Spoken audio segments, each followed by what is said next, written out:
Yo, what's going on, people? Welcome back to another video, man. Make sure you do subscribe to the channel if you haven't, and make sure you do like the video on your way in or on your way out, people. Help the channel. Let's grow to 2K.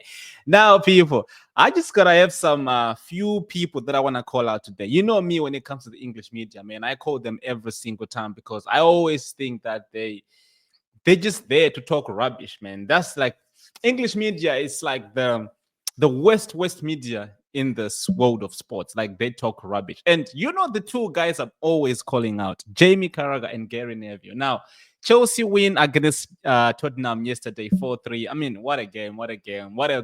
That game, yeah, took me back to the premium. Whenever we talk about Barclays, to me yesterday that was backless. But yeah, man, I'm just gonna talk about Jamie Carragher and Gary Neville, their comments, because you know they're always flip-flopping, always talk rubbish anyway. And then in the end of this video, I'm gonna do a clip of a reaction video to some clips, you know, that was going viral at the beginning of the season, you know, when we played Manchester United. Yeah, people. So anyway, let's start with Jamie Carragher's comment. Jamie Carragher was talking about Chelsea are not the underdogs because they spend $1.2 billion. Listen, you don't get to give this as a comment to support your point. When we were spending money in the summer, when we were getting linked to every single player from left and right and center in the summer, you were the one who was saying that Chelsea don't know what they're doing. Chelsea are just, you said Chelsea need to stop buying players. You said these players were not going to have a changing room because there are too many. You were saying that we were creating an environment where the players are not going to be happy because they were not going to play. There we go. We started the season very well. Now you're flip-flopping again saying we are not the underdogs because you can see clearly what we are doing. Now, I'm not here to say that Chelsea are in a title race or whatever. No, sorry. I'm not here to say that Chelsea are going to win the league, but we are definitely in the race. Whether that race is going to make us finish second or third or fourth, I don't care. But as of now, looking at the table, looking at the way we're playing, looking at our depth, we are definitely in the title race. Yeah, whether we're gonna win or not, that's a different conversation. So, Jamie Carragher, please leave my club the fuck alone. You don't get to tell me that we are in the title race because you are the same person saying that Chelsea, Todd Bowley, Egbali, we don't know the fuck we're doing. You know, you never even gave Maresca a chance to actually show what he can do because you're saying he is from the championship, which exactly he was from the championship. But you don't get to decide now, mate.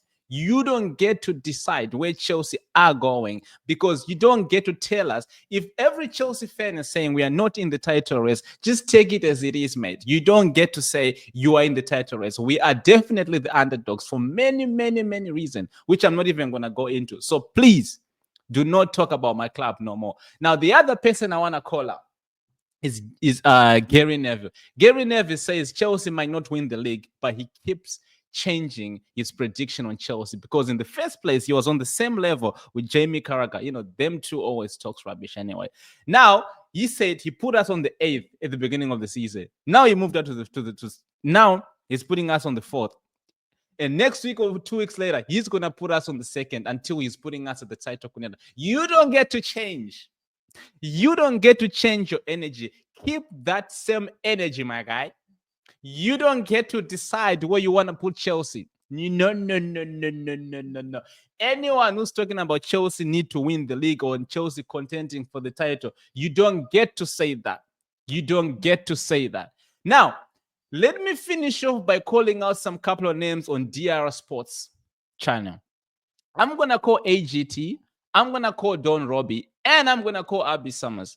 But mostly, I'm going to call Don Robbie. Let's listen to the video, people, because if I say it, they would say, oh, is his words, not our words. So how about we actually watch a clip?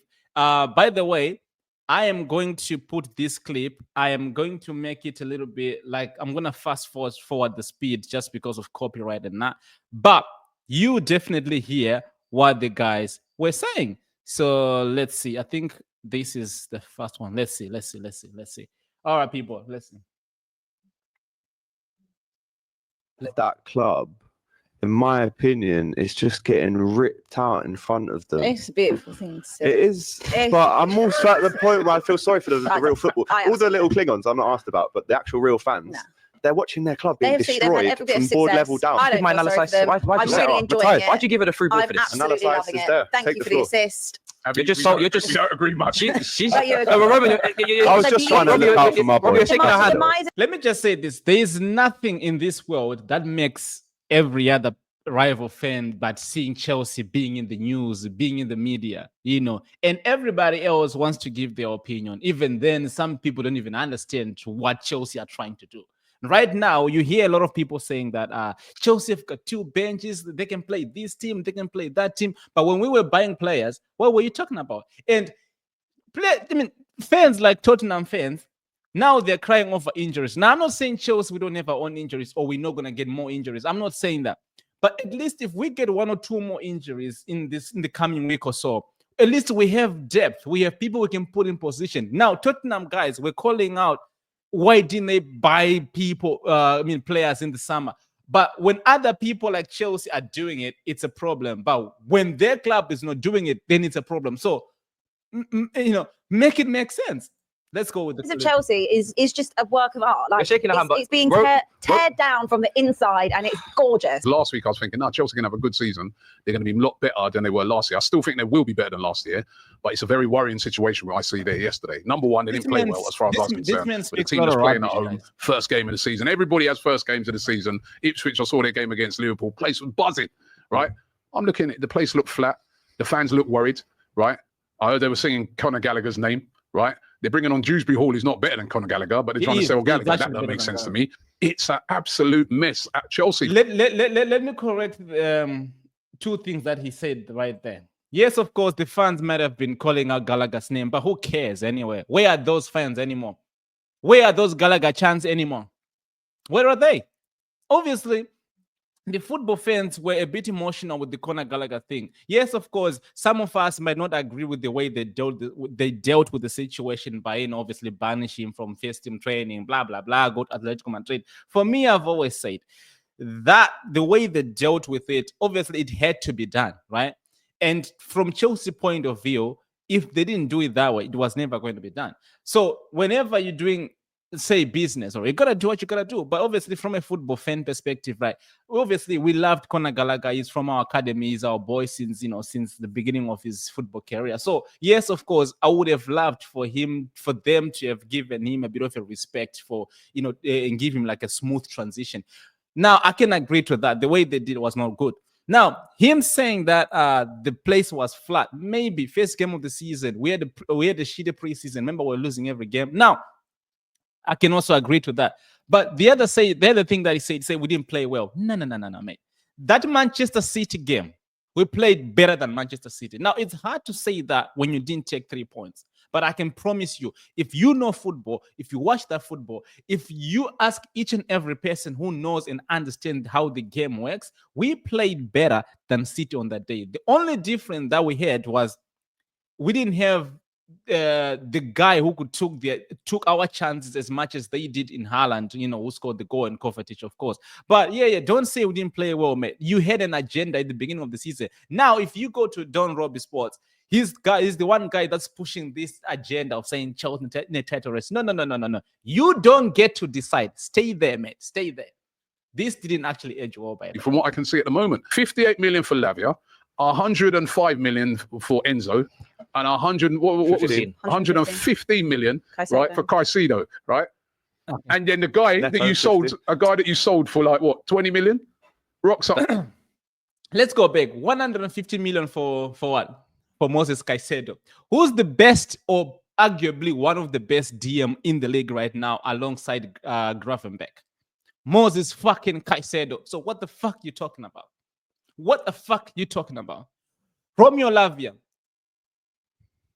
Seriously, obviously, apart from his little injuries here and there, he's arguably, again, one of the best midfielders in the league right now with Gravenberch. Don't even talk about Declan Rice. You see, we go back to who? Jude Springall. They say Jude Springall. We're not going to talk about Jude Springall as much because he hasn't been given enough chances to prove himself in the league. But I pick Jude Springall over Conor Gallagher any day. Now you're talking about Kovacic. What is he doing to City right now? 30. 30 million. He scores the winner against you, and you got Conor Gallagher on the bench. You don't even know whether he's going to be at Chelsea or he's going to be at Atletico Madrid. For me, a total and utter mess. I want to hear from Clara Bitsy, the big Chelsea fan. What are you saying, Clara? Because I need you to explain to me what's going on. Honestly, how do you actually feel as a Chelsea fan? Because to me, if I was a Chelsea fan, and I hear what you're saying about Chelsea fans, right? If I'm a Chelsea fan, I'm very worried at this moment in time. No Chelsea fan was ever worried. I mean, I think they needed something to lift them off. We bought so many different players that there is quality in there. So you're not going to be like, you're not going to get relegated or anything like that because there's too much quality there. But that's not because of, you know, the board buying, you know, good, smart talent. That's not because they've got any idea what's going on or you know, they back a manager. That's because they've got so much talent. There's too much that eventually they will be fine. Honestly, I can't think of a club right now. It's in more of a mess. They're trying to make this so untenable for those players. And then on top of that, so, Chelsea at the moment, you should call it Chelsea Farm. Just think about like how I can only imagine like the greats of your club, how they would. Chelsea Farm, you know. Hey, Chelsea Farm, you know. These are the same people now that are pushing the narrative of saying Chelsea are in a title race, but you just called us a farm. These are the same people right now. Abby Summers, a Tottenham fan, they are crying over Romero and Van der Ven getting injured. Davies again getting injured. Brennan Johnson, they were crying yesterday when they went out with injuries. But you're calling us a farmers. All right. Well, I told you guys we'll be here. I said it. I said we'll be here. Feel looking at the situation at Chelsea now. In terms of this current team, I have to judge them after 5-6 games first. I'm gonna leave City where it is because it is Man City. We had chances, we just didn't take them. Thank you, Matisse, and I'll stop my video right over there. That guy is a Chelsea fan. You could tell that he was being annoyed by these foolish people. Now, here's the thing. I agree to what Matisse said. This was first week of the season, by the way. We're just going back. Right? He said, I'm gonna give my team 5 more games. If we had played, say, 5 to 10 games and the team is not really doing what, you know, obviously we're supposed to be doing, not winning games, not, you know, keep conceding goals and not scoring goals, then, yeah, we can talk about maybe Chelsea doing you know, their thing the wrong way. Do you know what I mean? We could talk about that. But, yeah, right now, you know, you don't get to open your mouth. You don't get to open your mouth. Yeah, anyway, people, that's just what I wanted to do. I just wanted to go back into all these old videos, calling out people because, yeah, man, Chelsea are definitely proving people wrong. Whether we're going to win the league or not, yeah, we'll see that as the season goes. But for now, keep our name, keep our Chelsea Football Club out of your damn mouth. Yeah, keep it out of your damn mouth, people. Make sure you do subscribe to the channel. We're going to do more of these Paxxy Reacts, by the way, and make sure you do, you know, follow and like the video and subscribe. I'll see you guys on the next one. Peace out.